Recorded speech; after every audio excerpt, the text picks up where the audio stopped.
તાલુકાના સર્વાંગી વિકાસ માટે સુદ્રઢ આયોજન।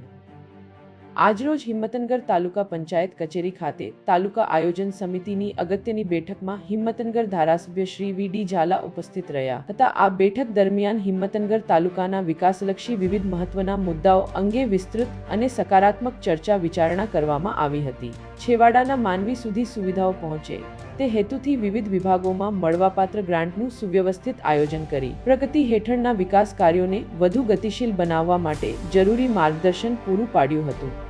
આ બેઠકમાં તાલુકા પંચાયત પ્રમુખ શ્રી નરેશભાઈ પરમાર, તાલુકા વિકાસ અધિકારી શ્રી હાર્દિકસિંહ રાઠોડ, ઉપપ્રમુખ શ્રીમતી ઉષાબેન પટેલ, જિલ્લા પંચાયત બાંધકામ સમિતિના ચેરમેન શ્રી નારણભાઈ પટેલ, આરોગ્ય સમિતિના ચેરમેન શ્રીમતી દક્ષાબેન પટેલ, સામાજિક ન્યાય સમિતિના ચેરમેન શ્રી, જિલ્લા પંચાયતના આદરણીય સભ્યશ્રીઓ તેમજ વિવિધ વિભાગના અધિકારીશ્રીઓ ઉપસ્થિત રહ્યા હતા। કલ્પેશકુમાર નારાयणभाई पंचाल, नीट 24 न्यूज, हिम्मतनगर।